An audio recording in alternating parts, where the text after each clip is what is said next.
In organic chemistry, we have quite a variety of structure. The first thing we're going to look at in structure is that you can have either chains or you can have rings of carbons. And you can even have heteroatoms put within a ring.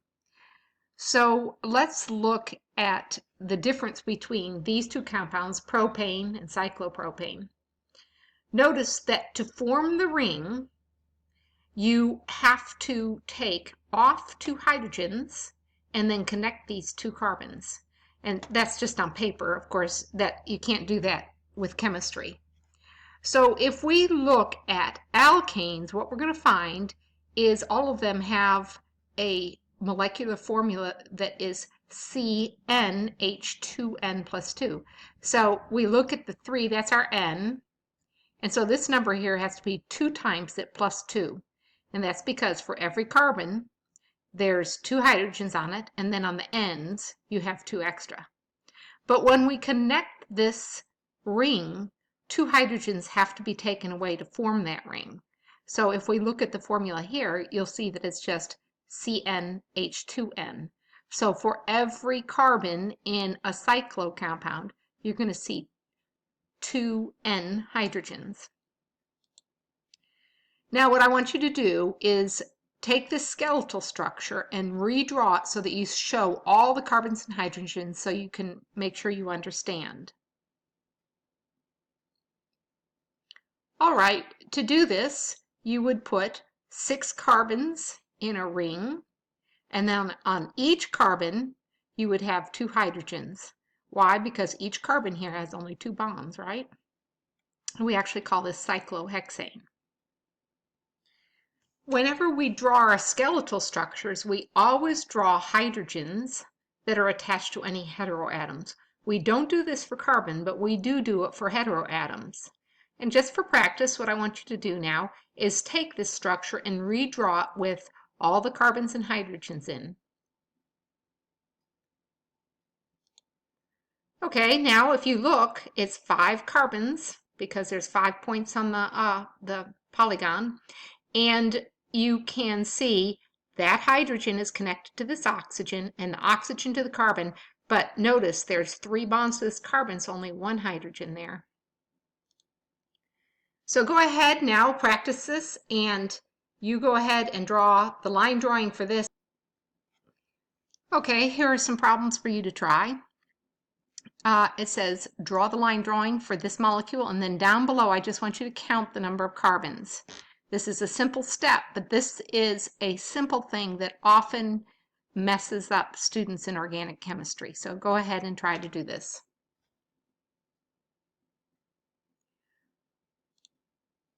When doing this compound, the easiest thing to do is just draw the carbons out like this if you have to. You can add the hydrogens in, but I asked you for the line drawing, so you just convert it to this. And for counting the carbons, remember, that is not a carbon. That is not a carbon. So there's only 5 carbons in this molecule. But here, there are no heteroatoms, so every corner, or if there were some ends, there would be a carbon. So there are 12 in this molecule. The functional groups in organic chemistry are the part of the molecule that is not carbon-carbon single bonds or carbon-hydrogen. And this is the focus of organic chemistry. What happens with functional groups is it determines how it behaves, it determines how it reacts, and just making a small change in one of these molecules can change it from something that's harmless to something toxic, or that would be biologically active or biologically inactive. Just slight changes here are very important. So you have to focus on the functional groups. That's another reason why we use skeletal structures, is because it highlights the functional group. We classify functional groups by what we call a family or a group. The first functional group that we're going to look at are the alkenes. We've been looking at alkanes so far, and cycloalkanes, and they have only carbon-carbon single bonds. There's no functional group at all.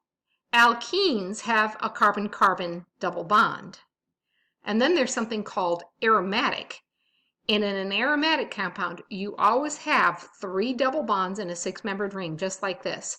Sometimes we draw it with a hexagon and a circle in the middle instead, because these all work as a system, and it indicates that system, but we're not going to worry about that.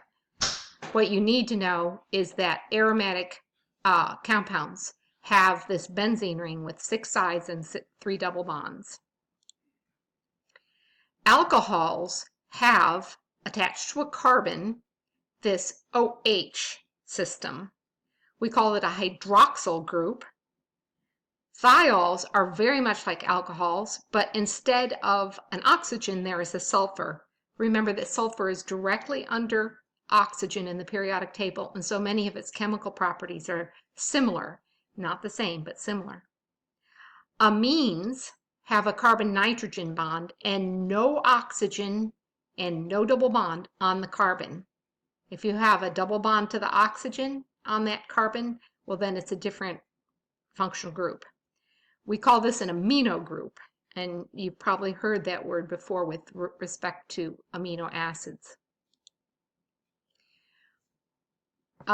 Examples of these functional groups: this is methanol.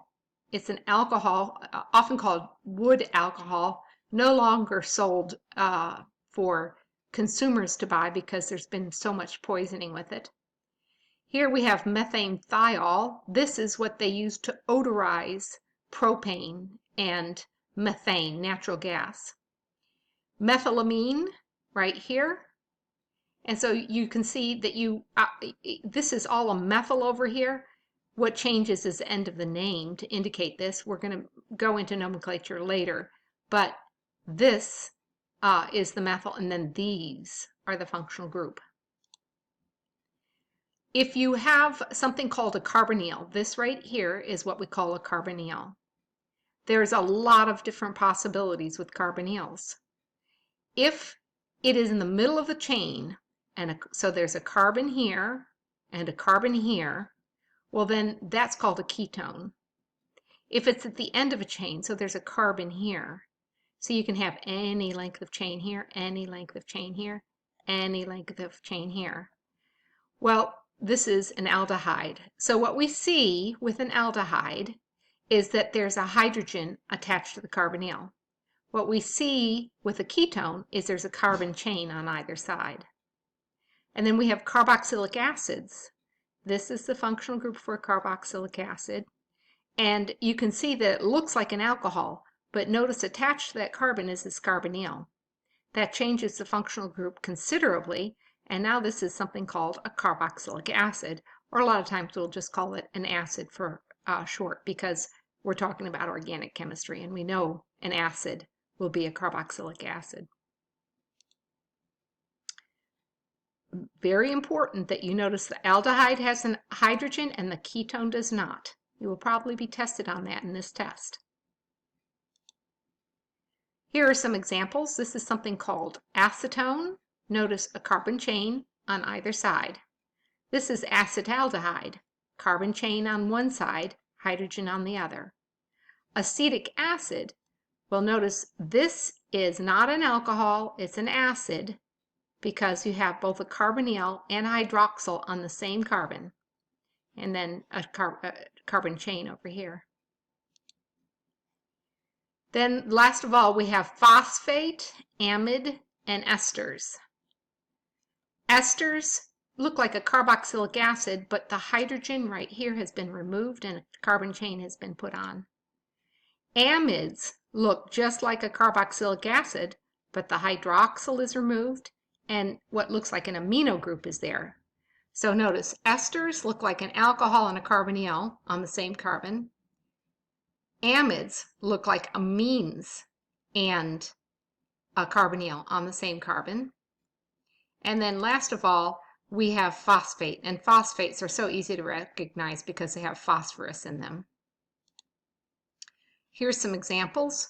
This is a wax, and it is an ester. Notice there is that carbonyl with an oxygen. Instead of a hydrogen here, we've got a big long carbon chain, so it's an ester. And then there's a big long carbon chain over here too. That's a wax. This right here, this is called diglycine, and what we have is a carboxylic acid there and an amino group here. But right here in the center, carbonyl with a nitrogen attached. This is an amide. Right here, I have the structure of glyphosate, which is in the herbicide Roundup. And notice you have a phosphate right there. You also have an amine here, and you've got a carboxylic acid.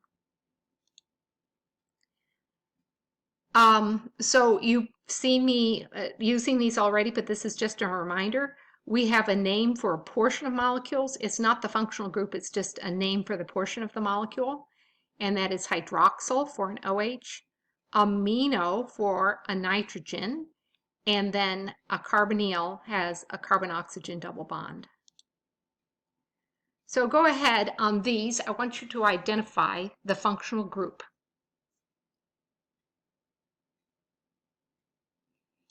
Well, this is an aldehyde. Notice that on this carbonyl, you've got a carbon chain and a hydrogen. And this is a ketone.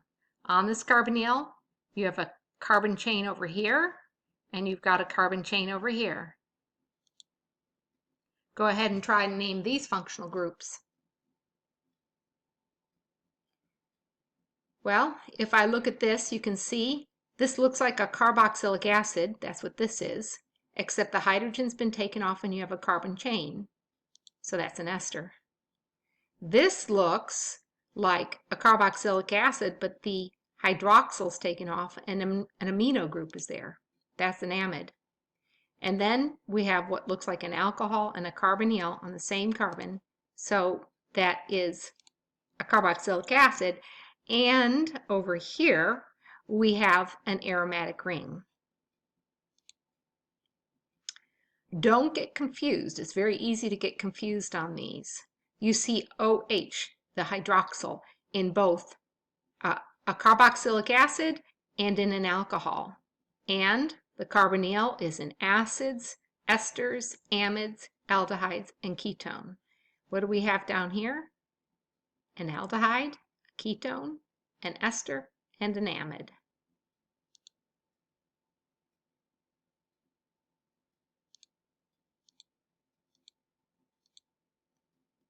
Okay, don't get confused with nitrogen. There's only two functional groups that we're looking at that have a nitrogen in them. If there's no carbonyl on the atom that the nitrogen is attached to, then it's an amine. If there's a carbonyl there, then it's an amide. Medications have functional groups, and so if you ever pull out the inserts that come along with a prescription, you'll see that they provide the structure of the compound that makes up that medication. Here is ibuprofen, and you can see it has two different functional groups. We've got a carboxylic acid right here, and we've got an aromatic ring. Notice a circle's used there instead of the 3 double bonds.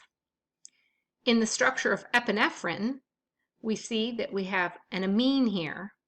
We call it a secondary amine. We'll learn about that later because there's 2 carbons attached. This is an alcohol. This is also called a secondary alcohol because the carbon that has the hydroxyl has 2 carbons attached. And then this is an aromatic ring there. Aromatic alcohols, you see the alcohol attached to the aromatic ring, are given a special name named phenol, but don't worry about that. I won't ask any questions on that, nor the secondary alcohol or secondary amine yet. We'll get to that in a later